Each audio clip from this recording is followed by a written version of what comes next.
Good morning बच्चों।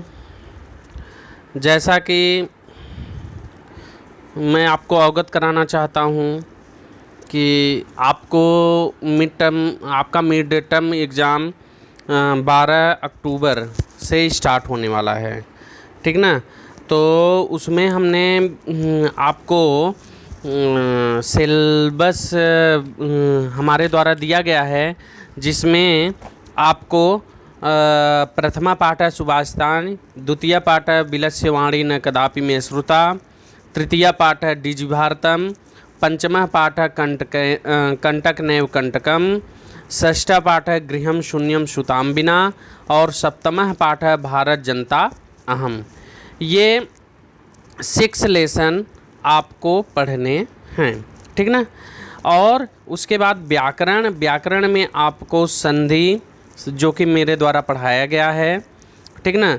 शब्द रूपाणी माने कि शब्द रूप, जो आज मैं अभी पढ़ाऊँगा। फिर अगला रहेगा धातु रूप और उपसर्ग प्रत्यय प्रकरणम च, उपसर्ग और प्रत्यय, जो कि मैं आगे अब यही पढ़ाऊँगा। तो आज मैं शब्द रूप पढ़ा रहा हूँ, ठीक ना। आगे फिर धातु रूप पढ़ाऊँगा और फिर उपसर्ग और प्रत्यय पढ़ाऊँगा। तो शब्द रूप तो मुझे पढ़ाने का अर्थ ये है कि मैं शब्द रूप आपको एक बार समझाऊंगा, और समझाने में मैं आपको इसमें ये भी बताऊंगा कि कैसे सवाल आपसे पूछे जा सकते हैं, ठीक ना। तो आपको बहुत ध्यान से इस लेसन को, शब्द रूप को आपको देखना है, समझना है और इसको पढ़ना है, याद भी करना है, ठीक ना। जब तक आप इस शब्द रूप को याद नहीं करोगे तब तक आपको मतलब कि समझ में नहीं आएगा कि हमको क्या किस ढंग से पढ़ेंगे। तो शुरुआत हम करते हैं आकारांत शब्द रूप। आकारांत शब्द रूप का अर्थ है, यहाँ पे आकारांत पुल्लिंग बालक शब्द के सभी विभक्तियों के रूप दिए जा रहे हैं, जो हम देख रहे हैं इस स्क्रीन के ही माध्यम से, ठीक ना। तो यहाँ पे आकारांत माने कि जिन शब्द के लास्ट में सिर्फ अ वर्ण हो, जैसे कि बालक अगर हम बोल रहे हैं, बालक शब्द का रूप, तो बालक क में अ है सिर्फ, ठीक ना। तो ये अकारांत होता है, माने कि लास्ट का वर्ण अ अक्षर से रहे तो वही अकारांत होता है। आई बात समझ में। तो आज हम बालक शब्द का अकारांत देखेंगे और उसके साथ हम उसमें देखेंगे कि ये जो रूप है किस तरह से बनता है, किस तरह से इसको हम याद कर सकते हैं। तो देखो कि वचन आपके कितने होते हैं, 3, एक वचन, द्विवचनम और बहुवचनम, ठीक ना। जिनको हम इंग्लिश में अगर हम कहेंगे तो सिंगुलर, ड्यूअल और प्लूरल बोलते हैं संस्कृत में, और हिंदी में आप जाते हो तो एक वचन और बहुवचन होता है, सिंगुलर और प्लूरल, ठीक ना। लेकिन संस्कृत में द्विवचन भी आता है, ड्यूअल। और विभक्तियाँ होती हैं आपकी 8, ठीक ना। तो जिसमें हम देख रहे हैं कि प्रथमा, द्वितीया, तृतीया, चतुर्थी, पंचमी, षष्ठी, सप्तमी और संबोधन। तो हम देख रहे हैं कि प्रथमा में एक वचन चलता है, बालक शब्द का रूप बालकः, द्विवचन में बालकौ, बहुवचन में बालकाः। बालकः, बालकौ, बालका माने एक लड़के ने, 2 लड़कों ने और बहुत से लड़कों ने। इसका जो चिन्ह होता है प्रथमा का ने साइलेंट में कभी कभी ने मतलब छुपा हुआ रहता है, ठीक ना।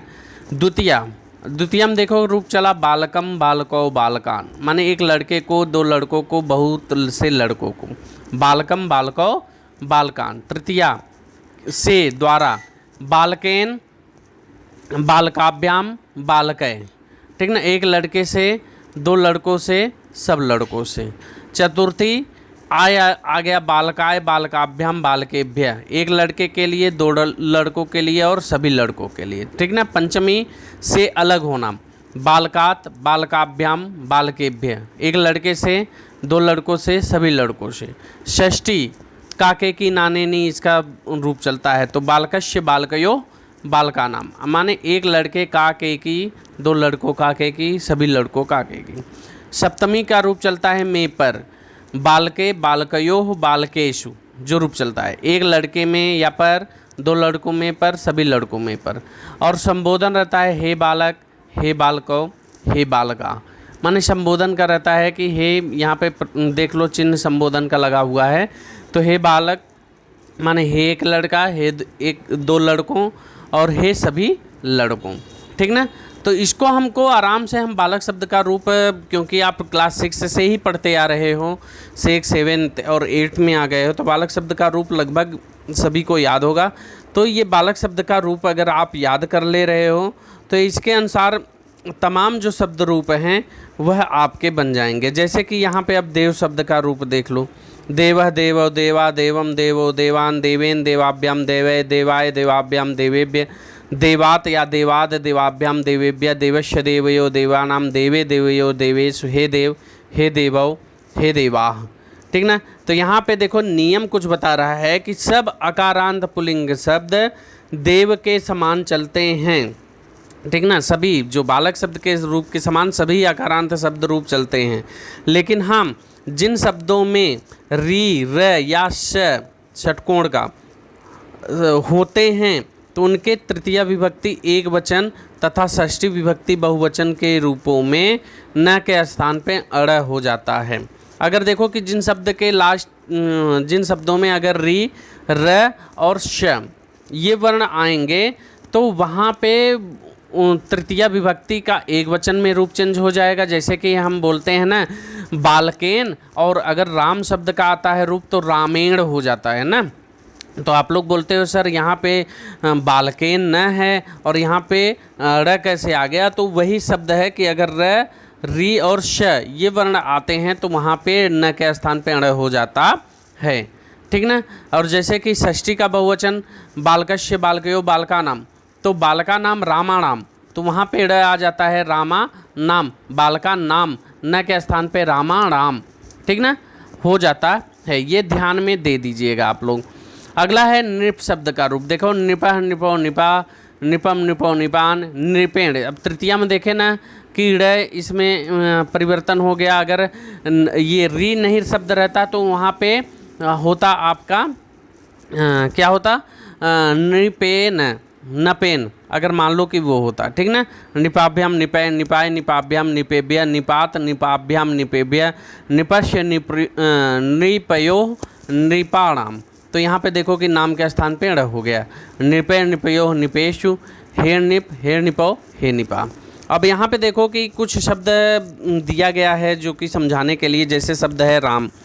राम शब्द तृतीय एक वचन रामेण और षष्ठी बहुवचन रामाणाम। अगर वहीं पे होगा, अगर जिसमें र शब्द नहीं रहेंगे, बालकेन बालका नाम, ठीक ना, देवेन और देवा नाम। आई बात समझ में। मनुष्य का देख लो कि इसमें श वर्ण आया मनुष्येण मनुष्याणाम, छात्र र वर्ण आया छात्रेण छात्राणाम। आई बात समझ में। तो ये शब्द आपका होता है। अब देखो कि यहाँ पे है उपयुक्त उदाहरणों से विभक्तियों के निम्न अर्थ स्पष्ट हो जाते हैं। तो बच्चों मैं आपसे बोलना चाहता हूँ कि आप एक बालक शब्द का रूप लिख लीजिएगा और दूसरा नृप शब्द का ये जो मैं अभी बताया हूँ ये लिख लीजिएगा। आई बात समझ में। और अगर आपको ध्यान रखने के लिए है तो ये लिख लीजिएगा नियम कि सब आकारांत पुल्लिंग शब्द देव के समान चलते हैं, किंतु जिन शब्दों में री र और श होते हैं उनमें तृतीय एक वचन और षष्ठी बहुवचन में रूपों में न के स्थान पे ड़ हो जाता है। ये आपको ध्यान में रखने के लिए इसको आप लिख लीजिएगा। और ये लिखने की ज़रूरत नहीं है कि शब्द तृतीय रामेण षष्ठी रामाणाम, ये लिखने की ज़रूरत नहीं है। हाँ, अब आगे हम एक चीज़ आपको अच्छे से समझाना चाह रहे हैं कि उपयुक्त उदाहरणों से विभक्तियों के जो निम्न अर्थ है वह स्पष्ट हो जाते हैं।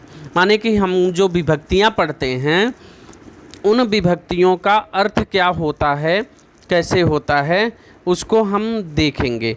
जैसे है प्रथमा विभक्ति का अर्थ, तो प्रथमा विभक्ति का प्रयोग कर्ता में होता है। मालूम है प्रथमा विभक्ति का जो प्रयोग है वो किस में होता है, आपके कर्ता में होता है। कर्ता क्रिया को करने वाला होता है, ये भी मालूम है आप लोगों को कि जो भी करता है वह कर्ता क्रिया को करने वाला होता है। जैसे कि मैं अभी पढ़ा रहा हूँ तो मैं कर्ता हो गया और पढ़ाना मेरी क्रिया हो गई। आई बात समझ में। जैसे है देव गच्छति, वाक्य में गच्छति क्रिया करने वाला कौन है? देवः है, तो कर्ता देवः कर्ता है। ये ध्यान में आ गया कि जैसे कि आप लोग पढ़ रहे हो, जैसे रमेशः पठति। अब रमेशः पठति में रमेश जो है, पठति माने कि पढ़ने की क्रिया को कौन कर रहा है? रमेशः। तो रमेशः जो शब्द है वह कर्ता हुआ। द्वितीय विभक्ति का अर्थ, द्वितीय विभक्ति का प्रयोग कर्म में होता है। ये आप लोग ध्यान में दीजिएगा कि द्वितीय विभक्ति का जो प्रयोग होता है वह कर्म में होता है, जो हम कर्म करते हैं। क्रिया के फल का आश्रय कर्म होता है। जैसे सह देवम पश्यति, क्रिया का फल आश्रय देवम है। जैसे कि वह देव को देखता है, तो देखने की क्रिया किसको हो रही है? देखने का देख कौन रहा है? देव को देख रहा है। और कौन देख रहा है? तो वह देख रहा है। तो वह जो है कर्ता तो हुआ, लेकिन किसको देख रहा है? देवम को देख रहा है। इसलिए यहाँ पे क्रिया का जो फल का आश्रय है वह देवम है, इसलिए यहाँ पे द्वितीय विभक्ति का प्रयोग हुआ। आशा है कि आप समझ रहे होंगे। अब देखो कि तृतीय विभक्ति का अर्थ, तृतीय विभक्ति का प्रयोग करण में होता है। तृतीय विभक्ति का कारक क्या है? करण कारक है। जिस साधन से या जिसकी सहायता से क्रिया की जाती है, जिसकी सहायता से अगर हम क्रिया कर रहे हैं, जैसे कि इस समय मैं पढ़ा रहा हूँ, तो किसकी सहायता से पढ़ा रहा हूँ? चलभाषी यंत्रम, अर्थात मोबाइल के द्वारा मैं आपको पढ़ा रहा हूँ। तो किसके द्वारा पढ़ा रहा हूँ? मोबाइल के द्वारा, चलभाषी यंत्र के द्वारा। तो यहाँ पे चलभाषी यंत्रम जो है शब्द है, यह आपका करण कारक तृतीय विभक्ति इसमें होगा, ठीक ना।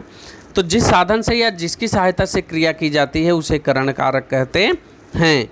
जैसे सह दंडेन मारयति, वाक्य में मारयत क्रिया का साधन दंड होने से दंडेन में करण कारक है कि वह डंडे से मारता है। किसके द्वारा मारता है? डंडे के द्वारा मारता है। तो दंडेन में आपका तृतीय विभक्ति करण कारक का प्रयोग हुआ है।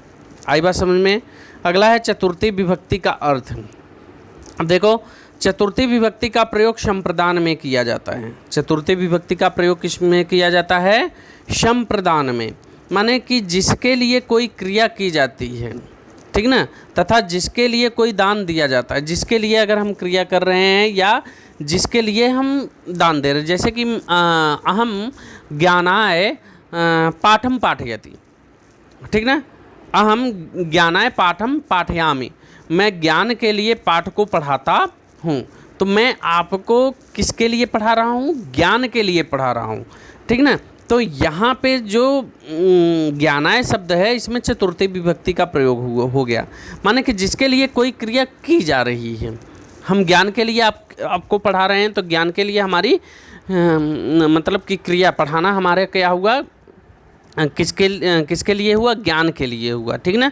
तो यहाँ पे चतुर्थी विभक्ति का प्रयोग संप्रदान कारक के लिए होता है। जैसे याचकाय यच्छति, सह याचकाय यच्छति, वह याचक के लिए देता है। तो याचकाय में देखो कि किसके लिए देता है? याचक के लिए, ठीक है ना। तो याचकाय में संप्रदान कारक चतुर्थी विभक्ति का प्रयोग हो गया, क्योंकि दान क्रिया याचक के लिए की जा रही है। जो हम दान दे रहे हैं वो किसके लिए दे रहे हैं? याचक के लिए। तो इसमें चतुर्थी लग गया। अगला है पंचमी विभक्ति का अर्थ। पंचमी विभक्ति का प्रयोग अपादान में किया जाता है। मालूम ही है, पंचमी का जो प्रयोग है वो अपादान में होता है, ठीक ना। तो जिसमें कोई वस्तु अलग होती है, माने कि जिससे कोई वस्तु अलग है। इस समय हम विद्यार्थियों से क्या हैं? अलग हैं, ठीक ना। लेकिन